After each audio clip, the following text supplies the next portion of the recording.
Okay, good evening. Let's come to order and go on the record, please. My name is Commissioner Karen Kimmerite, and with me tonight are Commissioners Tanola D. Brown-Bland, Daniel G. Clodfelter, and Jeffrey A. Hughes. North Carolina General Statute 62-110.9 directs the Commission to develop, by no later than December 31st, 2022, a carbon plan that takes reasonable steps to reduce carbon dioxide emissions in North Carolina from electric generating facilities owned or operated by Duke Energy Progress LLC and Duke Energy Carolinas LLC by 70% from 2005 levels by 2030 and to achieve carbon neutrality by 2050. On November 19, 2021, the Commission issued an order requiring Duke to file an initial carbon plan and also establishing procedural deadlines. On November 29, 2021, the Commission issued an order extending the deadline for Duke to file its initial carbon plan to May 16, 2022. On March 9, 2022, the Commission issued an order scheduling hearings to receive public comment on the proposed carbon plan, including public comment during this virtual hearing this evening. Public comment was also received during the previous in-person hearings that were held in Durham, Wilmington, Asheville, and Charlotte. On May 16, 2022, Duke filed its initial carbon plan with the Commission, as ordered by the Commission. A number of parties have been granted status as party interveners, and they are now official parties in this carbon plan proceeding. Those parties are the North Carolina Sustainable Energy Association, the Clean Power Suppliers Association, Carolina's Clean Energy Business Association, Clean Energy Buyers Association, Southern Alliance for Clean Energy, the Sierra Club, Natural Resources Defense Council, Carolina Industrial Group for Fair Utility Rates 2 and 3, Carolina Utility Customers Association Incorporated, Fayetteville Public Works Association, Electricities of North Carolina Incorporated, North Carolina Municipal Power Agency Number 1, North Carolina Eastern Municipal Power Agency, North Carolina Electric Membership Corporation, Apple Incorporated, Google LLC, Meta Platforms Incorporated, Walmart Incorporated, the North Carolina Port Council,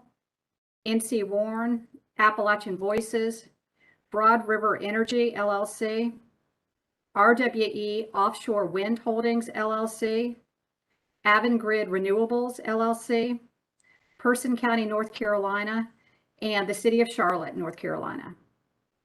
I would now like to take a minute to provide information about the proposed carbon plans that have been filed with the Commission, and also about how you might find the plans to review them if you would like to do so.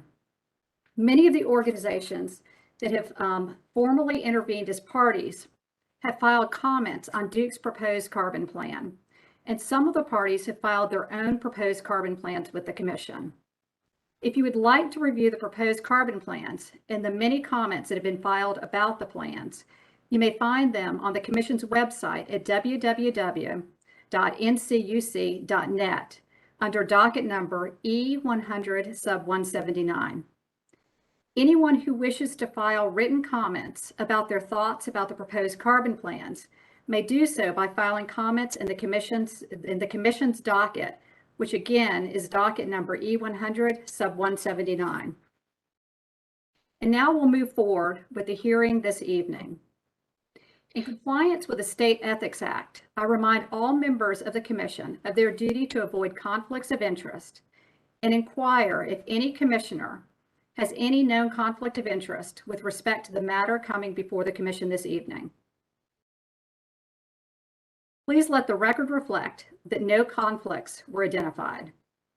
I now call upon the parties to announce their appearances, beginning with the applicant. Good evening, Chair Cameron and members of the Commission.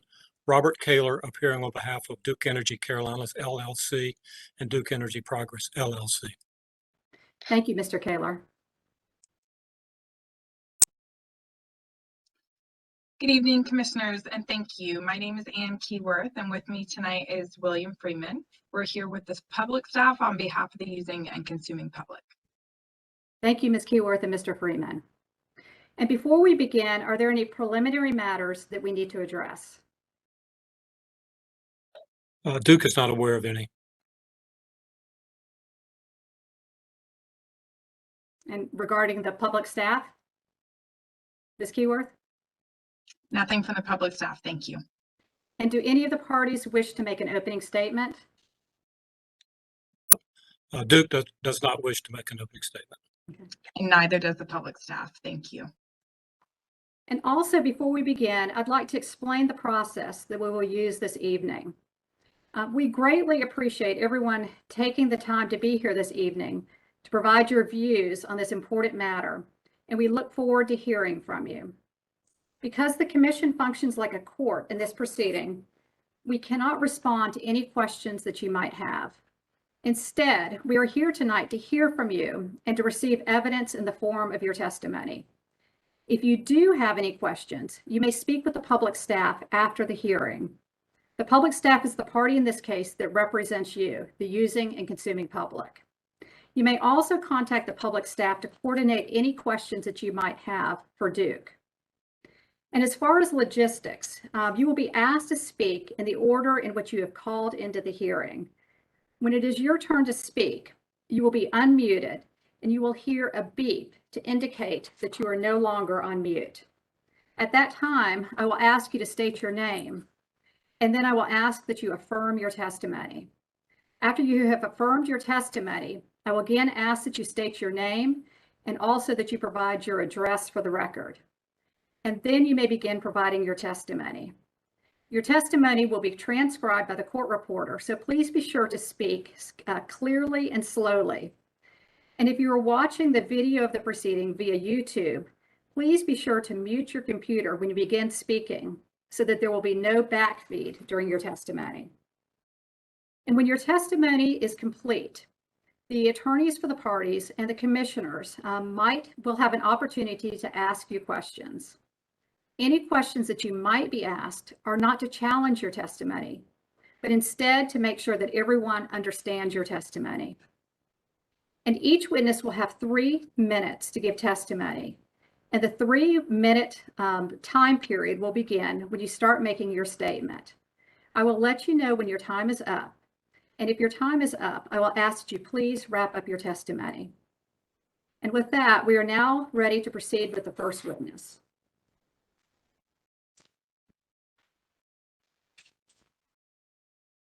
Is the first witness on the line now? Nancy Donnelly.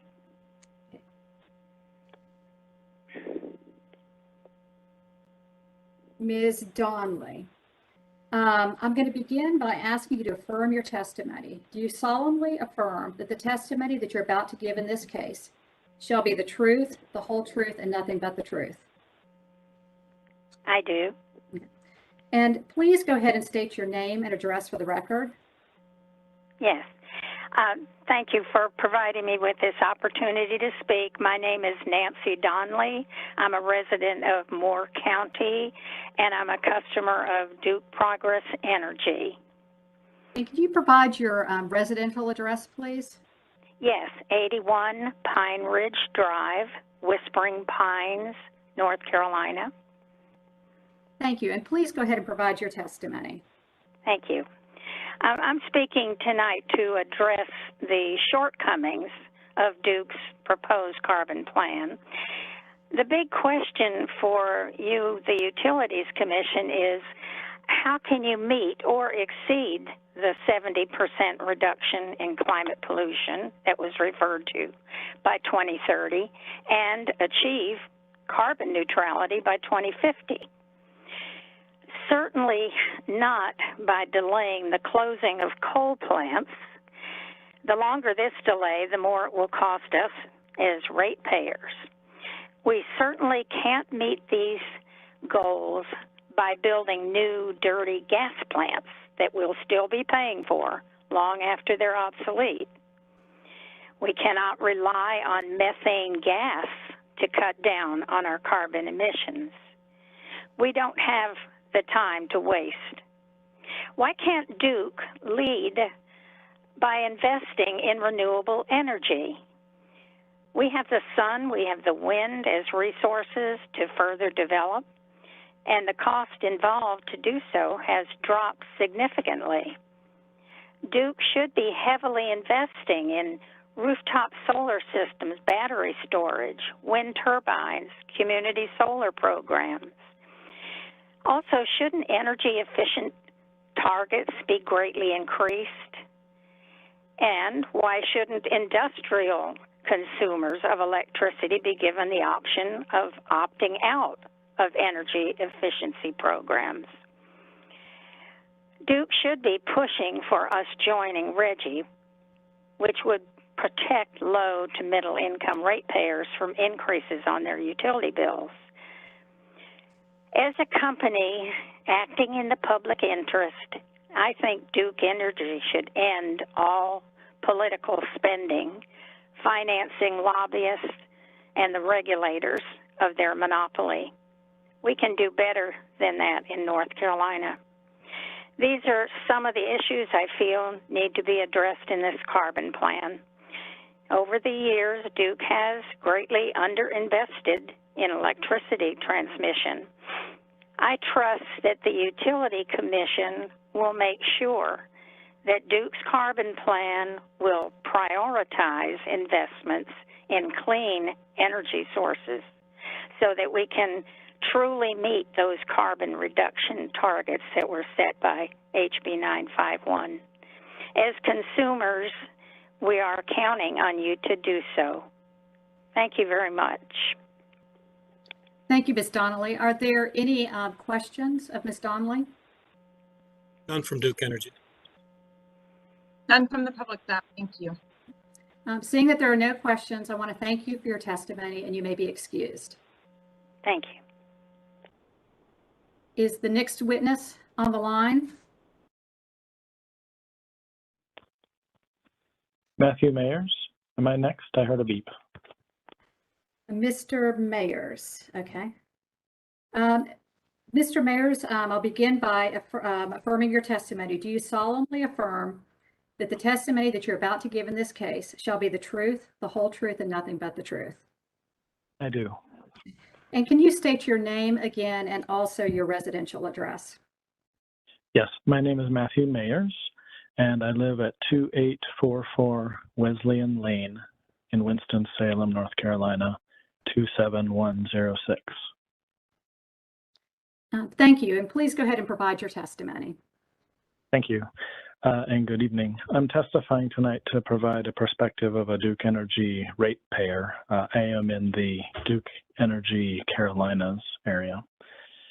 And I'd like to start by saying that I think, in my experience, that many of us in North Carolina have the impression that the legislature and the Utilities Commission give too much of their authority over to Duke, who is seen as having excessive influence over the rules and plans. In fact, the carbon plan that Duke submitted to this commission includes, as you know, 4 possible scenarios, but only one of them actually meets the statutory requirement for emissions reduction by 2030. To the public, I don't think that looks like a good faith effort. In addition, when Duke ran their modeling software, rather than allowing it to optimize for cost and emissions reduction, they artificially capped new wind and solar deployment, which give the results that we have now. It includes reliance on new fossil gas plants and advanced nuclear reactors. As you know, there are no commercially available advanced reactors yet, and we don't know when there will be. Duke claims that the fossil gas plants can be converted to hydrogen when further emissions reductions are called for, but there's also no significant supply of clean hydrogen yet. So in my view, these seem like technologies that we would be better off keeping to a minimum and reserving for later iterations of the plan when the markets are more developed and it's more clear what availability will be. Fossil gas generation, on the other hand, is a technology that is best that we just leave behind altogether. Highly proven technologies like wind, solar, and storage are ready to go and cheap, As you know, some of the official interveners in this comment process, like the North Carolina Sustainable Energy Association, the Southern Environmental Law Center, Sierra Club, et cetera, they worked with consultants to use the same modeling software that Duke used, but to come up with better plans, which you now have in your possession. When you remove Duke's arbitrary caps on wind and solar, you get plans that are cleaner and most importantly, for my testimony, cheaper for ratepayers. Those proven wind and solar technologies will be even cheaper now than they would have been when the plans were drafted, because we have these new and longer lasting investment and production tax credits for clean energy under the Inflation Reduction Act recently signed into law. So with all of that in mind, I would like to urge the Utilities Commission to be diligent and intentional in your work. After all, the legislature tasked you, not Duke, to draft a carbon plan, and it is you, not Duke, who must ensure that the interests of North Carolina consumers are defended. And I will end there. Thank you very much. Thank you, Mr. Mayers. Are there any questions for Mr. Mayers? Seeing none, you may thank you for your testimony first, and you may be excused. Thank you. Is the next witness on the line? Steve Ray. Mr. Ray, let me begin by affirming your testimony. Do you solemnly affirm that the testimony that you're about to give in this case shall be the truth, the whole truth, and nothing but the truth? Yes, I do. Okay. And again, please state your name for the record and also your address. Steve Ray, 6009 Gatepost Road, Charlotte, North Carolina, 28211. And Mr. Ray, please go ahead and provide your testimony. Good evening, Commissioners. Tonight I'm offering testimony on my behalf concerning Duke Energy's proposed Carolina's carbon plan. My background is in the North Carolina power industry. I've been promoting or working in the North Carolina power industry since I was 17 years old. I've been recognized for those efforts by Governor Jim Hunt, NC State, and the nuclear industry. I strongly recommend the portfolio approach that includes additional nuclear power in the future in the form of a small modular reactor. My focus tonight is on the power density aspect of nuclear power. Let's first look at the great state of North Carolina's past power generation history. North Carolina's power generation industry began with low-density hydropower. The growth of the North Carolina textile industry changed demand for power in North Carolina. Duke Energy turned to reliable, high-density, coal-fueled power plants to meet the increased demand. Duke Energy added commercial nuclear plants in the 1960s. Nuclear power is another high-density source of power. Nuclear power is also a zero-carbon emission source of electricity. In the 1980s, Democratic Governor Jim Hunt and his administration aggressively sought good-paying job industries. Backed by high-density, cost-competitive, base-loaded power sources in North Carolina, the Hunt administration had one of the key tools to successfully recruit industries to North Carolina. Let's fast forward to today. Low-density, intermittent power sources like solar and wind have been added to the North Carolina electrical grid. That's not a problem at this time, since solar and wind are coupled with the existing 5 North Carolina base-loaded nuclear reactors and a few remaining coal-fired power plants. That's an arrangement that is working because it's a balanced approach of high-density and low-density power sources. That balance is threatened by the upcoming retirement of the remaining coal-fired power plants. What happens going forward if North Carolina does not maintain a healthy power source balance between the green technologies of nuclear, solar, and wind? We already know what power grids look like that rely only on low-density power sources. The experiences of California and Texas come to mind, don't they? The growth in North Carolina prosperity unmistakably parallels the growth in high-density power sources in its grid portfolio. Going forward, let's have a balanced generation portfolio between base-loaded high density and intermittent low density power sources. Let's support a Duke Energy Carolinas carbon generation portfolio that includes a small modular nuclear reactor in its future. Thank you for the opportunity to testify. Thank you, Mr. Ray. Are there any questions for Mr. Ray? Seeing none, Mr. Ray, again, thank you for your testimony, and you may be excused. Thank you. Is the next witness on the line? Hi, this is Kathy Denham. I heard a beep. Yes, I hear you, Ms. Denham. I'll begin by providing the having you affirm your testimony. Do you solemnly affirm that the testimony that you're about to give in this case shall be the truth, the whole truth, and nothing but the truth? Yes, I do. Ms. Denham, please again state your name for the record and also your address. My name is Catherine Denham. I live at 111 Peters Place in Davidson, North Carolina. And please go ahead and provide your testimony.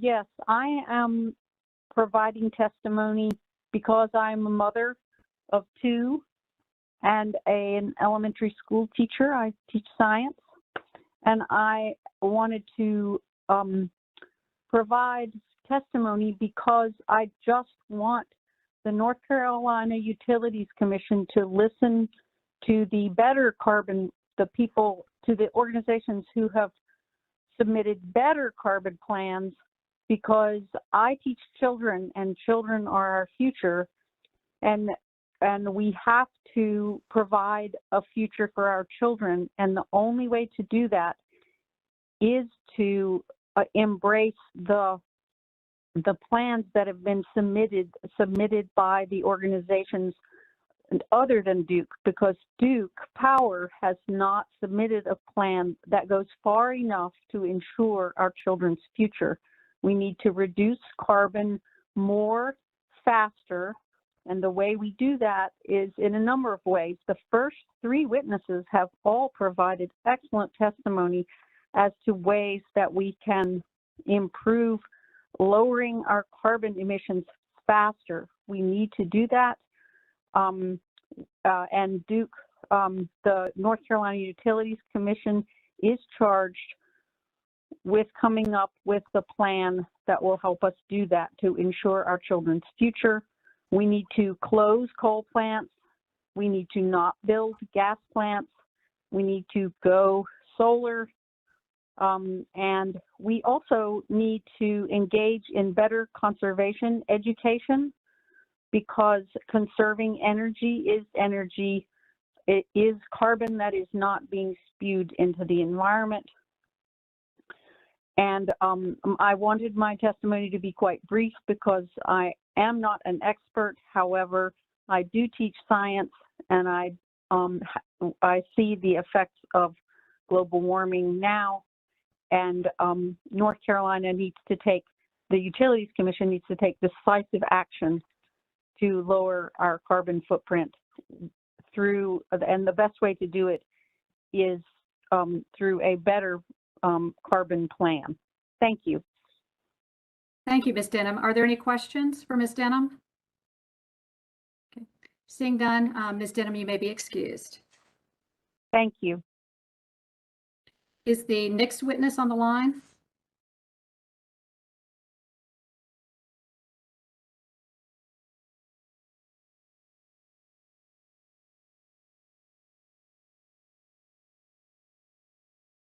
Is the next person on the line? Hello, is that me? Yes, it is. What is your name? Melissa McCullough. Ms. McCullough, do you solemnly affirm that the testimony that you're about to give in this case shall be the truth, the whole truth, and nothing but the truth? I do indeed. Okay. And can you state your name again for the record and also your address? Melissa McCullough, 6 Cobb Terrace, Chapel Hill, North Carolina, 27514. And please go ahead and provide your testimony. Thank you. Good evening. My name is Melissa McCullough, and I was at the U.S. EPA for more than 30 years, retiring as the Assistant Director of the Sustainable and Healthy Communities Research Program. I am also a resident, a mother, and a ratepayer. I am speaking tonight to ask you to reject this version of Duke Energy's inadequate draft carbon plan and to make good on your mission, that is to promote least cost energy planning, provide just and reasonable rates and charges for public utility services, and promote conservation of energy. Duke's carbon plan is not in the best interest of the people of North Carolina. It does not address available technologies for conservation of energy or least cost production, and so it will not provide just and reasonable rates and charges. In fact, it aims to continue the wasteful but profitable approaches of early last century. Specifically, Duke should not be building more baseload gas plants. Although that profits Duke Energy, they are not the least cost energy source for ratepayers and will eventually be stranded assets like the coal plants have become. Duke's model, meanwhile, artificially caps the amount of renewables for the plan, despite the state's vast, clean, and homegrown energy resources, which are more cost-effective than the portfolio proposed. The plan ignores the cost to public health, welfare, and public costs that burning fossil fuels and exacerbating climate change creates. From respiratory and cardiac disease to heat emergencies and flooding, North Carolina stands to be damaged a great deal by allowing dirty energy production to continue. A considerable number of learned commentators have raised these issues in detail to you, and I do not have time to repeat these. However, I would recommend you take lessons from the Synapse modeling report submitted by the Coalition of NC NGOs. I would also suggest that the Commission look at opportunities to decouple Duke's profits from the amount of power they sell and the number of new power plants they build. There has been ample research and economic analyses to show that building a clean energy economy is highly cost-effective in the short as well and especially in the long run. In addition, with decoupling, the transition can be engineered to make saving energy profitable for the utilities.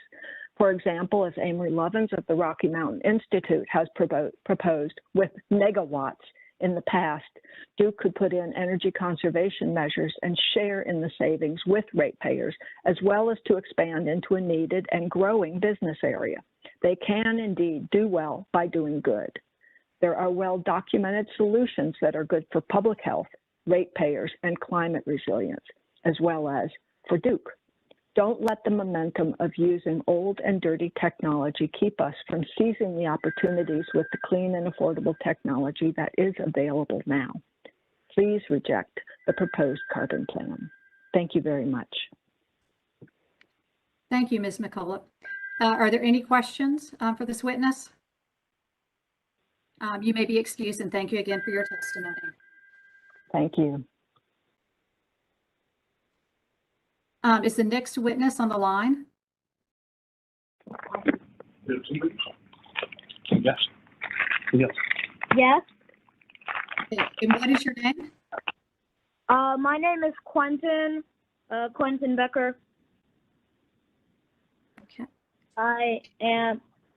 And let me begin by asking that you affirm your testimony. Do you solemnly affirm that the testimony that you're about to give in this case shall be the truth, the whole truth, and nothing but the truth? Hold on, son. It will be the truth. I do. Okay, thank you. I do. And can you begin by stating your name again and also your address? My name is Quentin. I live on 1906 Atkins Drive. Okay. And can you go ahead and tell us what you'd like for us to hear, please? Good evening, members of the North Carolina Utilities Commission. Thank you for allowing me to speak. I am 11 years old and I'm the future generation.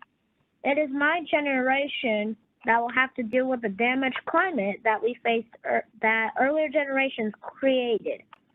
Whatever Duke does will affect me and my friends more than you. Duke's plan has a construction of new gas plants. It is very little wind usage, and so much more could be done with solar than they propose. And Duke could close its coal plants earlier than they proposed. Not okay. And I live in a low-income minority community. I don't see much about helping communities like mine to adapt to climate change. Duke could do much better than this. Please remember me. Please remember my generation. Thank you. Well, I want to really thank you for coming testimony.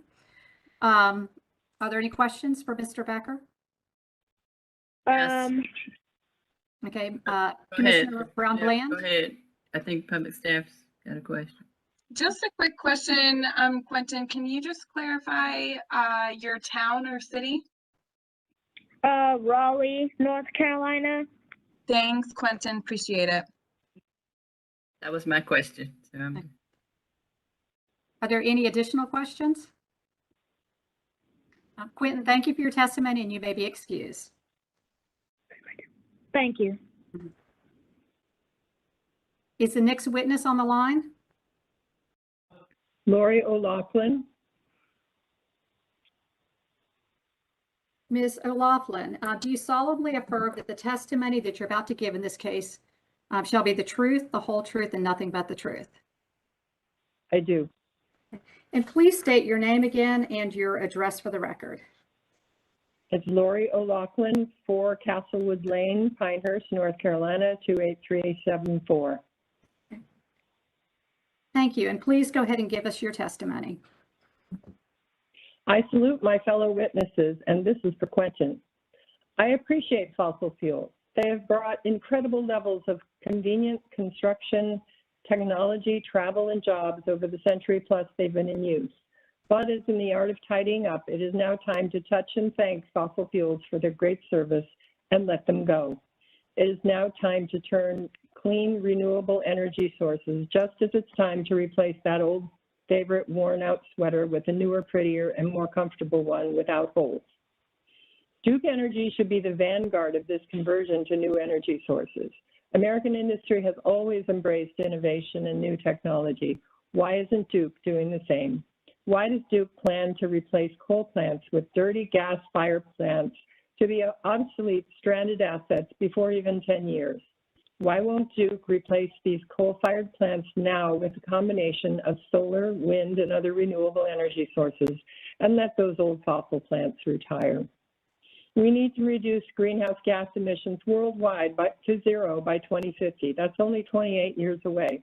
If we don't, we subject our children and grandchildren to ever-increasing heat, wildfires, droughts, rising sea levels, more powerful and destructive hurricanes, more barren oceans. Not exactly the kind of future our parents left us, the great big beautiful tomorrow of Disney fame, of electricity, of leisure, comfort, and progress. But little did they know that great big beautiful tomorrow was fed by fossil electricity and was leading to the climate crisis we now face. But those fossil burning companies did know.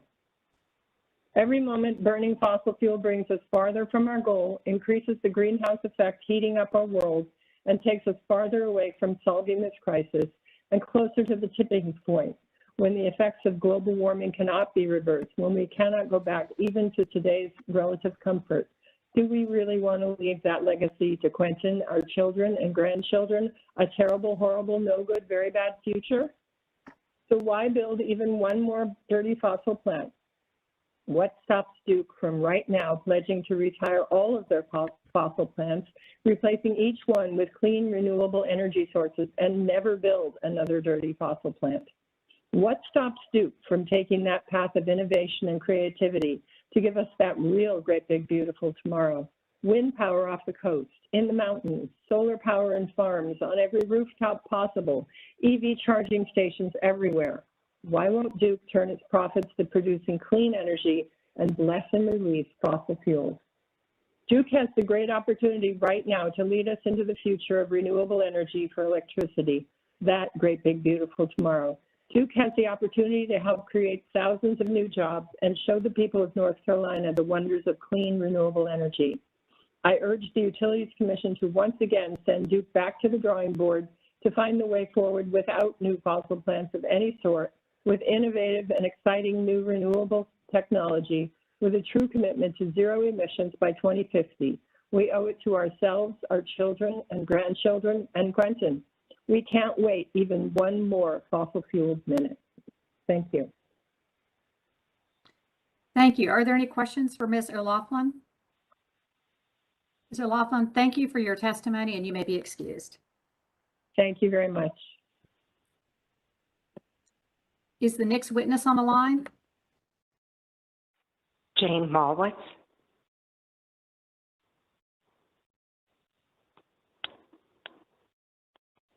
Ms. Malwitz, do you solemnly affirm that the testimony that you're about to give in this case shall be the truth, the whole truth, and nothing but the truth? I affirm. And please state your name and your address again for the record. Yes. Jane Malwitz, 898 Tisqua Circle, Brevard, North Carolina, Transylvania County. Thank you. Please proceed with your testimony.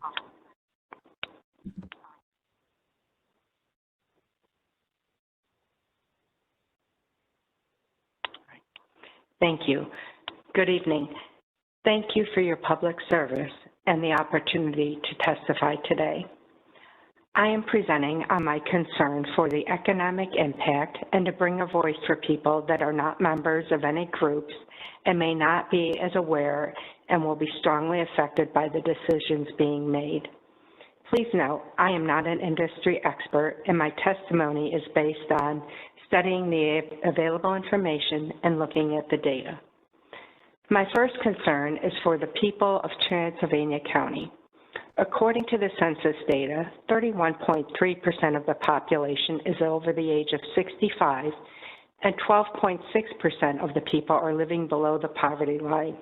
This is close to 50% of the population that will be strongly affected by the burden of increased energy costs. In Duke Energy's carbon plan, currently they are projecting an increased cost of 1.9 to 2.7% for the next 2 years and annually through 2035. Further, Transylvania County is supplied by Duke Energy Carolina, and if my understanding is correct, Duke Energy Carolinas will also be increasing residential rates by 9.6% in September 2022 as a pass-through to customers for an adjustment to the increased fuel costs. This increase will be reduced by 1.3% on January 1st, 2023, when energy efficiency and demand management licenses kick in. This increase in fuel adjustment is in addition to any rate increases. Using these figures, the citizens of Transylvania County could be seeing an increase in their energy costs of between 10.2 and 11%. This is in addition to the already significant increases in housing, food, and daily living expenses for people that are on fixed incomes or already struggling to make ends meet. I ask that this is taken into consideration when developing the path forward. Second, to reduce consumer demand and assist in meeting fixed costs, Duke Energy is looking at dynamic rates and revising net metering. With the increasing distributed energy resources, such as rooftop solar, Duke is experiencing a loss in revenue with the same fixed cost. To cover the same fixed costs over a smaller base, the rates for non-solar customers would need to be increased. How do we reconcile these opposing forces? Intuitively, we would want to promote homeowners to turn to green technology, but what is the best way to ensure they are able to reap the benefit of their large upfront investment costs while not shifting an unrealistic burden to those financially unable to install solar, while still providing Duke Energy the necessary income to be a reliable energy provider? We have seen recent examples of how important an energy mix is to be able to supply a reliable energy source, especially in inclement weather. We need to support Duke Energy and not tie their hands so much that they're not able to attract investment or adequately maintain their infrastructure so they can continue to provide our energy when we need it the most. The last point I would like to bring up is regarding the shuttering of the remaining coal plants across North Carolina. In the plan, Duke Energy will be closing 6 coal plants in North Carolina by 2035. When discussing the shuttering of these facilities, it is easy to lose sight that we are talking about people's lives. How do we prudently transition to minimize the devastating economic impact to these people, their families, and communities? An orderly transition and retraining takes time. I ask that people's livelihoods and the effect on the communities are considered as the transition plan is developed. We all want the same things: a clean environment, affordable and reliable energy, and minimal impact to people's livelihoods and communities. We can do this, but there needs to be a balance. I am asking the Commission take the economic impact into consideration and be mindful of the effects on people's daily lives. We can develop the best plan, but it won't do any good if people can't afford to live. Thank you for your time. Thank you. Are there any questions for Ms. Malwitz? Okay. Ms. Malwitz, thank you for your testimony, and you may be excused. Thank you. Have a good evening. Is the next witness on the line? Hi, this is Dawn Comfort. Ms. Comfort, do you solemnly affirm that the testimony that you're about to give in this case shall be the truth, the whole truth, and nothing but the truth? I do. Okay. And please state, Ms. Comfort, please state your name again and also your address for the record. Sure. My name is Dawn Comfort. I'm at 307 Morrison Avenue, Raleigh, North Carolina. I'm speaking tonight on behalf of West Raleigh Presbyterian Church, a PCUSA Earth Care congregation. As we witness our neighbors suffering from encroaching climate change, from catastrophic forest fires to 100-year floods occurring multiple times in a decade, and see the increasing vulnerability of our own barrier islands, we urge the Commission to require more from Duke Energy's proposed carbon plan, and for it to put its considerable might and creativity into being part of the solution. Take advantage of the mighty winds off the Outer Banks and put new investments into offshore wind and storage instead of building new fossil fuel plants. Mitigate the adverse effect of energy generation on low-income communities by retiring the coal-burning plants without building new natural gas plants or pipelines nearby. And finally, institute a rate structure that does not place undue burden on those least able to afford increases in electricity costs. Thank you. Thank you, Ms. Comfort. Are there any questions for Ms. Comfort?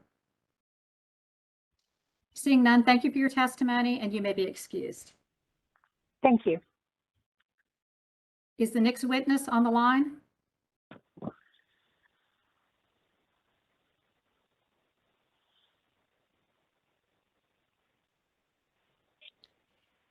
Do we have the next witness? Am I the next witness, Lazaridis? Yes. Okay.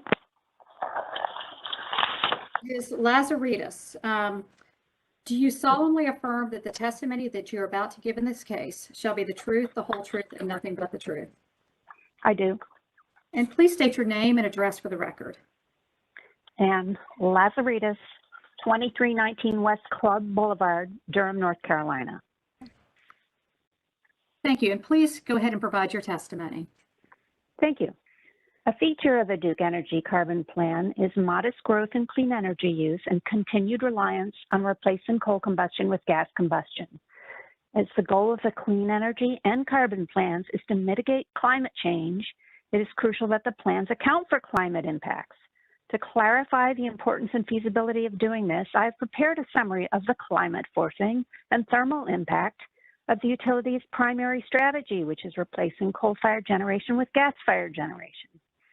Included in my submission are graphic illustrations of several properties of carbon-based greenhouse gas emissions driven by electric power generation in the Carolinas. One pair of plots describes historic emissions through 2021. The other plots display timelines extending into the future of properties of relevance to climate for a scenario that continues use of gas as a major replacement for coal. I'm plotting out these properties because it's now too late to solve our climate problem simply by reducing CO2, although that is essential, necessary, but not sufficient. Rather, we now need to incorporate climate science more deeply in our plans.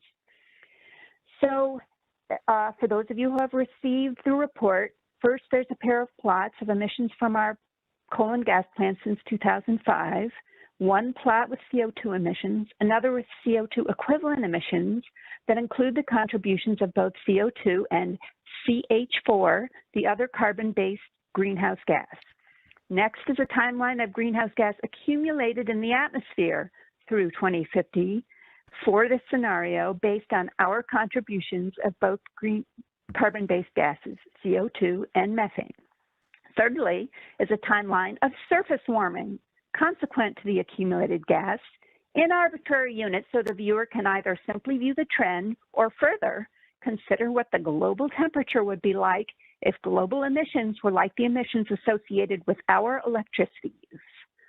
My reason for including two gases in this analysis is that recent measurements of gas leakage, methane leakage, indicate that gas leakage is at a sufficient level to make the contribution of leaked gas to global warming higher than the warming from CO2 from burning gas in our power plants. These recent measurements capture leak gas levels more extensively than prior measurements because the largest leakage events are highly intermittent and routinely missed if measurements are not extensive.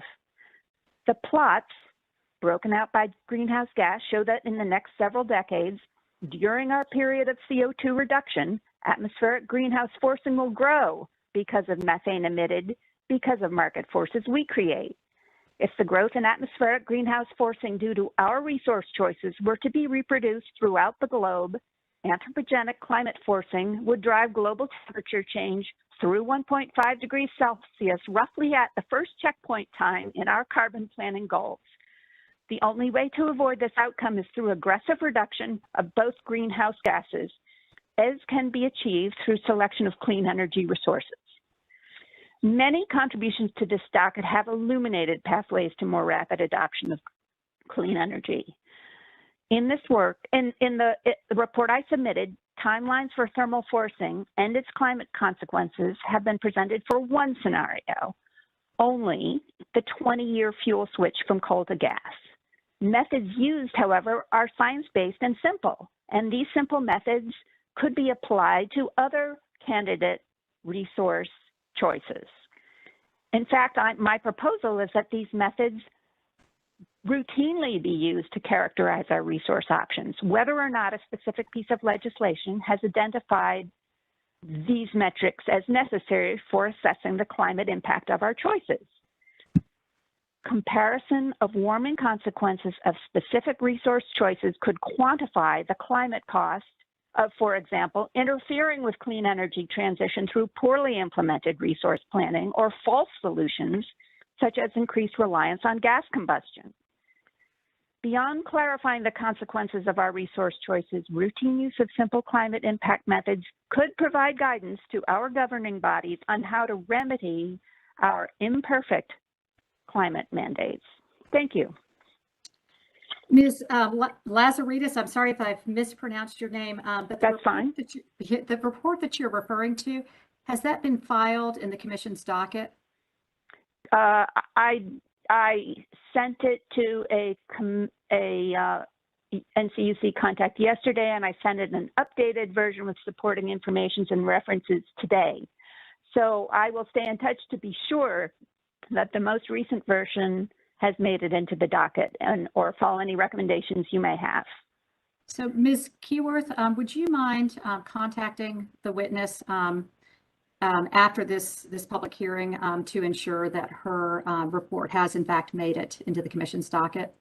Yes, and Ms. Lazaridis, I can see that what you sent in yesterday has been, it's reflected in the docket, so I'll follow up with you regarding, it sounds like you filed something, a supplement, so I'll follow up with you about that. Thanks. I did. I filed a replacement document that had described the methods and provided references.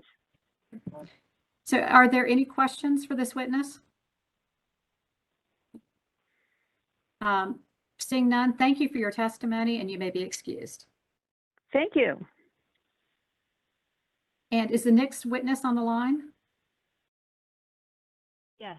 Hannah Jacobs? Ms. Jacobs, do you solemnly affirm that the testimony that you're about to give in this case shall be the truth, the whole truth, and nothing but the truth? I do. And please begin by stating your name again and your address for the record. Hannah Jacobs, 3009 Yellowwood Court, Durham, North Carolina. And please proceed with your testimony. Thank you. Good evening. Tonight, I'm testifying on behalf of myself and my family. My parents and I run a small family farm near Hillsborough. Both at my home and at our farm, we are ratepayers to Duke Energy. Together, we grow and sell beautiful garden chrysanthemums each fall, and we're nurturing a young orchard of apple and pear trees, along with berry, vegetable, and flower gardens. We aim to work with the land as much as possible, and especially to care for the incredible sandy loam soil that we are so lucky to grow in, which was built up over thousands of years under the stewardship of peoples such as the Eno, the Saponi, and the Occaneechi, and whose legacy and descendants we aim to honor in our work. This means that we're using biodynamic practices to manage pests and diseases in our orchard.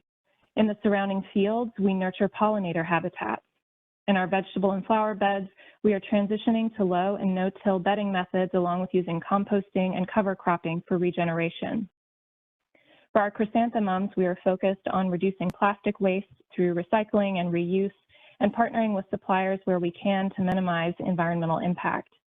And the machinery that we do use, we aim to transition to electric power as soon as we can. At the heart of our farm sits a bank of solar panels, which shares in our plant's capturing of light from the sun to produce energy. We use the energy from these panels to power our walk-in cooler, well, and farmhouse, and we send energy that we don't use into the grid to help other North Carolina citizens benefit from renewable energy and hopefully to decrease the amount of carbon emissions used to meet North Carolina's energy needs. We firmly believe this energy generation to be part of our mission as a farm, to not only support our work on the farm, but also to ensure that our farm's energy use does not harm our neighbors, be they down the road or across the state. We're incredibly privileged to be able to do this.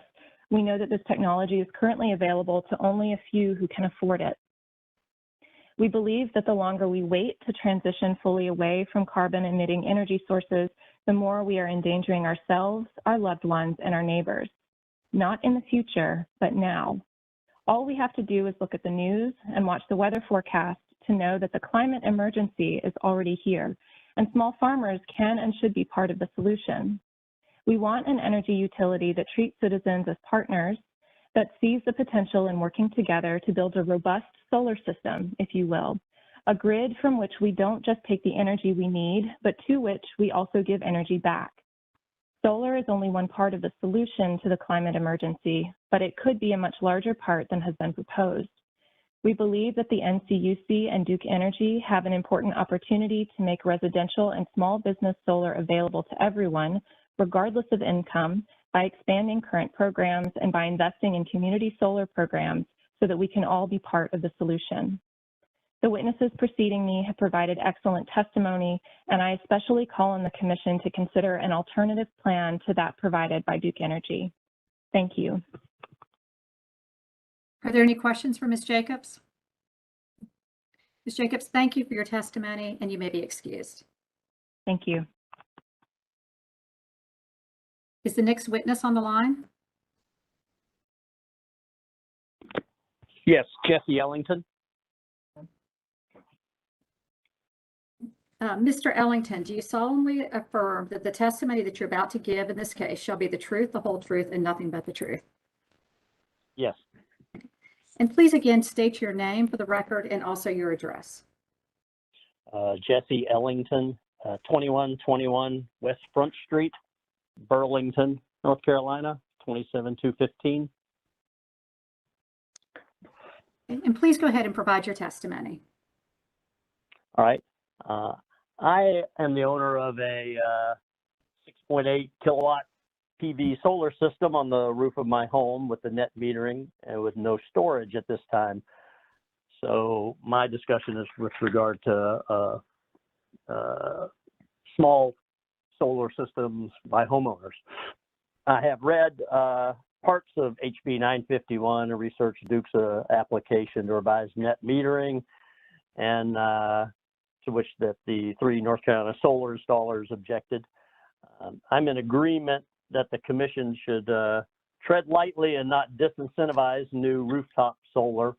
The public, in my opinion, is very interested in participating in helping North Carolina and the environment and the world generate electricity burning less carbon fuel.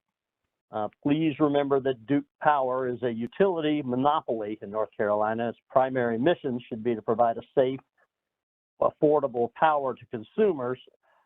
Profit to its shareholders is and should be a much lower priority.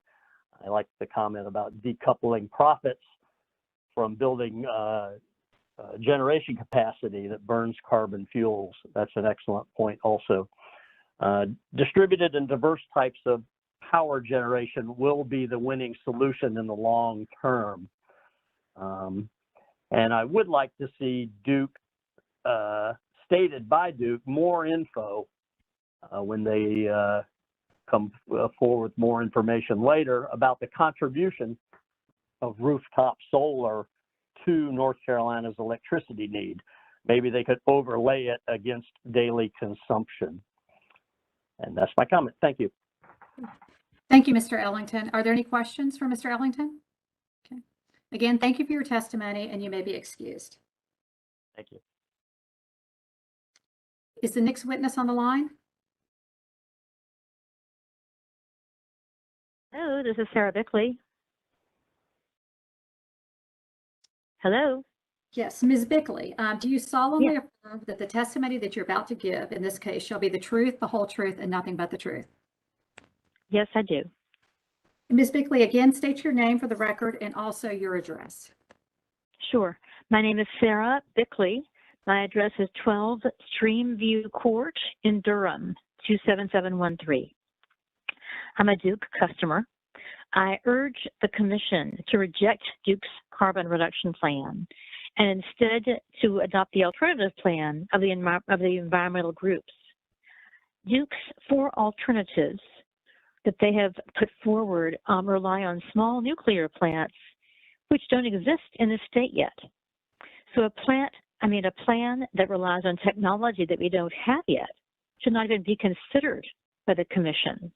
That seems to be magical thinking, or worse, Duke seems to perhaps think they don't have to meet the letter of the Commission's requirements. Duke's plan also requires many new, 50 of them, I think, new natural gas powered plants, which could leak methane. And methane's worse for global warming, apparently, than carbon dioxide is. And the methane will leak. Duke needs to be reorienting itself completely to be pro-renewable energy. I tried with my family to create a solar farm on our family farm in Untitled County. I tried twice and had 2 different, but all along I saw how Duke does what it can to block solar projects that it itself does not own and will not profit from. So Duke needs to get on the bandwagon of renewable energy. Our planet is burning up right now. Already in North Carolina, much of our summer is unbearably hot and humid, and our descendants should be able to enjoy the planet without having to live inside. There is no planet B. The people before me have made all the relevant points, and they're much more familiar with the subject than I am, and I'm so impressed with all their comments. So I would just say to the Commission, thank you so much for your work, and I would urge you to please make Duke Power toe the line. I think that Duke Power has way too much power in our state, and the fact that they are not all in on the renewable energy for our state and our planet means that I think they should be broken up and perhaps another company selected to provide our energy. Thank you very much. Ms. Bickley, thank you for your testimony. Are there any questions for Ms. Bickley? Okay, Ms. Bickley, thank you, and you may be. Actually, I'm sorry, Commissioner Hughes. Yeah, I have just a quick question. If I heard you right, you said that Duke's actions somehow slowed down or prevented the installation of your facility on your property. Could you just say a little bit more exactly what happened? Actually, I did not mean to say that Duke directly stops the project. Duke did not directly stop the project, but throughout the process of trying to find folks to be the folks to build solar panels on this farm, I learned that it is a pattern of Duke's to make it tougher for these solar projects to be built. Okay, thanks for that clarification. No further questions. Thank you. Are there any additional questions? Thank you, Ms. Bickley. You may be excused. Thank you. Is the next witness on the line? Hi, yes, this is Rishi Simha. Mr. Simha, do you solemnly affirm that the testimony that you're about to give in this case shall be the truth, the whole truth, and nothing but the truth? Yes, I do. Please state your name and address for the record. Rishi Simha, 227 Mabley Place, Cary, North Carolina. And please proceed with your testimony. Thank you for the opportunity to speak. Yesterday was my 7-year-old neighbor Chris's birthday, and one of my fondest memories with him is of us playing superheroes. Ding dong, at 6:30 p.m., he promptly rings my doorbell each evening because he knows I'm usually done with work by then. I open my front door and he extends his hand out towards me, palm facing up, and I realize today we're going to play Iron Man. Chris's birthday got me thinking about superheroes and who real-life equivalents might be. Well, superheroes need obstacles to overcome, and one of the greatest challenges of our lifetime is the impending climate crisis and the intersectional issues of racism and poverty, among others, that are intertwined with it. I think about the future Chris is going to inherit, or Quentin from earlier, where there's a Category 5 hurricane barreling towards the coast. Chris and his family pack their emergency hurricane drawstring bag into their beat-up Dodge Caravan and get caught in a traffic jam on I-40 West. Fear is evident on the highway, and Chris wonders if the color of his skin will impact people's willingness to help if the Dodge breaks down. It may seem far away, but that could be a typical August evening in 2030 for Chris or any other now 7-year-old. The climate crisis is daunting, and most people's work can't directly influence its impact on North Carolina. But Commissioner Karen, and to the other members of this commission, you actually do have the power to do something about it. And we already know the solutions. It's not more centralized dirty fossil fuels.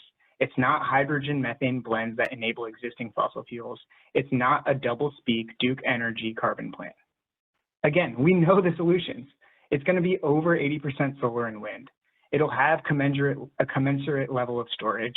Ask any of the environmental community groups that submitted a plan, and they have a cleaner, cheaper plan than Duke's. And it's not fantasy land or pie in the sky either. Former colleagues of mine worked on a project that already exists where the island of Kauai in Hawaii is able to fully be powered by solar and batteries 24/7 for 3 days without the sun.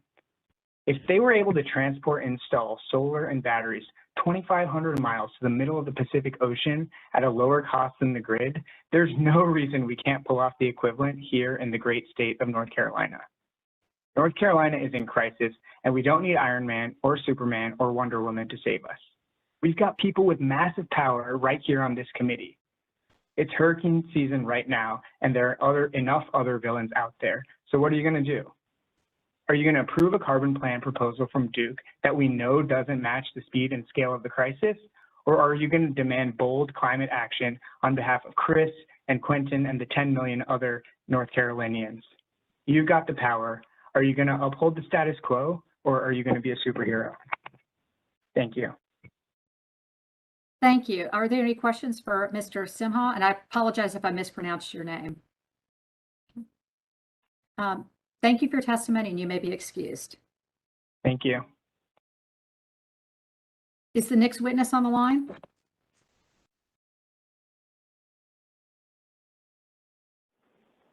Hello.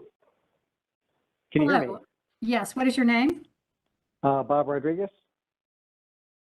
Mr. Rodriguez, do you solemnly affirm that the testimony that you're about to give in this case shall be the truth, the whole truth, and nothing but the truth? Yes, I am. And please state your name again and also your address for the record. My name is, actually, it's Robert Rodriguez. I'm at 2400 Countrywood Road, Raleigh, North Carolina, 27615. And I am a customer of Duke Progress Energy. Thank you. And please go ahead and provide your testimony.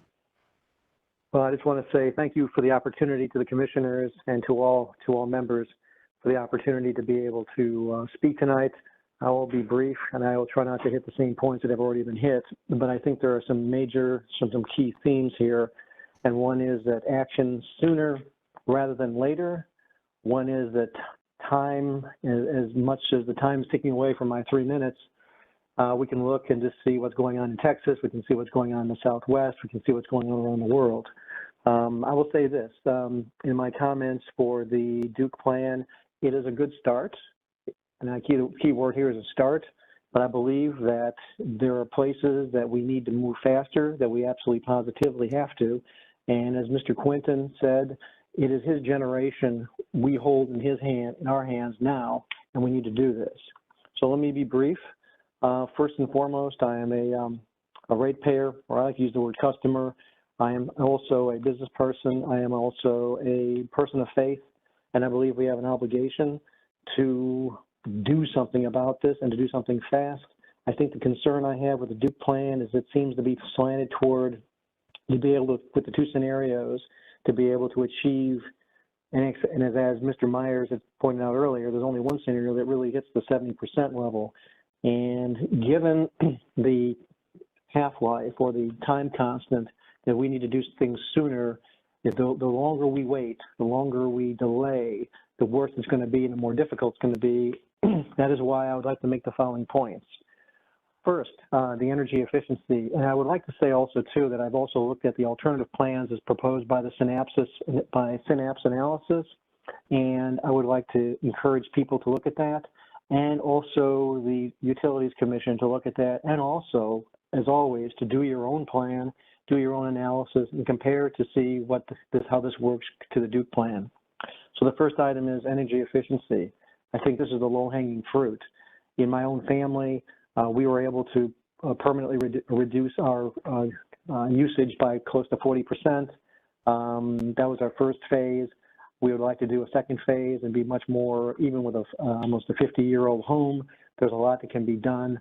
And I think that's some low-hanging fruit. And I think that is highlighted where the grid edge is 1% or so. The Synapsis folks feel that 1.5 is more achievable. I tend to agree. I think this is a huge thing that can be done, quickly, it can be done effectively, and also helps build the community because of the need for people and the need for jobs, and be able to help the community in reducing the cost of ownership and the cost of operating their home and heating and cooling their home.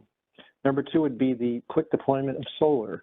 Solar can be done. We have a small array, 4.4 kilowatt array at our house. It is not in the best space, but even with that, our modest location, we've still been able to generate over 25 megawatts of power since 2015. It took 2 days to install. In fact, and for that renovation, that was the fastest thing that could be done. I think if we multiply this again and again, this is an area where we really need to be focused in on. And I think the Synapsis plan shows that the folks at Duke are underachieving on this.